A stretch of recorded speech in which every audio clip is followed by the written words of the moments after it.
IRA phase outs are important. I'll show you a brief example. Like the way that I look at it, and I know you guys have been taught one way, or you may have been taught this way too, but if you guys remember, what are our phase out limits for, let's say, somebody who is covered by an employer sponsored plan?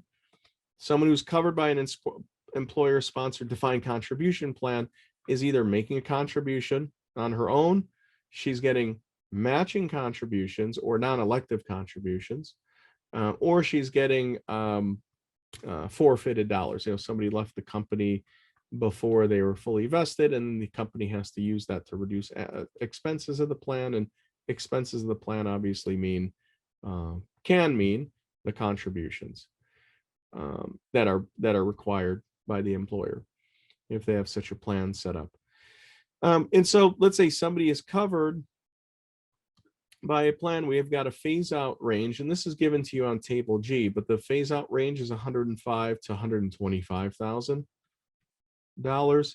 And if my AGI is like 110,000, what the way that, like I said, you have another way that you guys are thinking about this. The way I like to think about it, I say, okay, well, all right, so she's earning 110,000 bucks.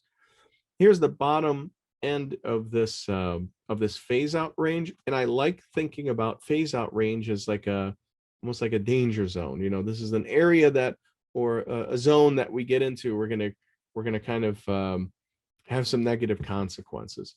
And so all I do is I look at the total amount of this range, which is $20,000. And I say, all right, well, she's making 110,000. She's $5,000. She's $5,000 into this $20,000 range. And just like last week, what was I saying last week with insurance? When you're doing any of these ratio questions, you always want to think about what is excluded. Pick one train of thought. If you want to think about what's included, that's totally fine too. I don't care. I just do it. I just think everything for me is what is excluded. Now this lady can do $6,000 to a traditional IRA, right? And she can contribute all day long. She just might not be able to deduct the whole $6,000. Okay, so just keep in mind that this is what we can put away. Elon Musk and Bill Gates, if they wanted to, they can put $6,000 into an IRA. Very likely that they're not going to be able to deduct that money, and I don't even know if they're going to be contributing this $6,000. It's just kind of a goofy example, but whatever.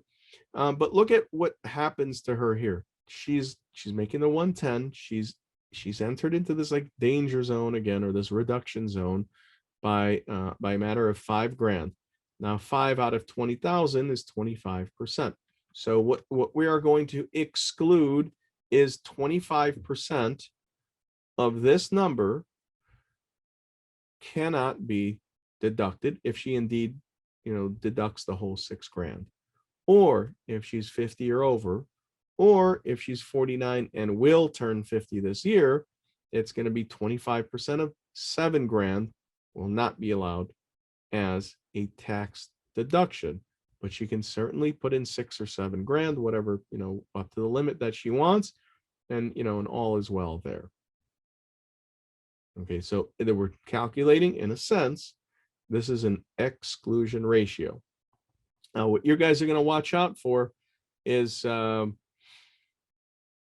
got a married couple, and they'll give you something like, it's the phase out range for somebody who is not covered by a plan. First of all, the phase out range for somebody who is not covered by a plan, in other words, the employer is not making contribution, they don't have access to a pension fund, nothing like that, is unlimited. Think of Elon Musk in that example. Okay, now if I'm pulling in a certain amount of money and my wife is pulling in a certain amount of money, okay, we are going to have two phase out range, all right, for ranges. And I'm not going to spend too much time on this because we have other topics to get to. But you want to be aware of the phase out range, which they give you on that table G, which for 2021 is 198 to 208,000 for a spouse who is married to somebody who is covered by a qualified retirement plan. All right, so watch out for like this sort of stuff where they give you, like I'm making 200 grand.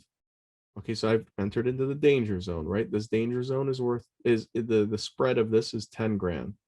Okay, so I'm making 200,000. How much can I how much can I deduct? 6 or 7 grand, depending on my age. How much can I contribute? Excuse me, 6 or 7 grand, depending on my age.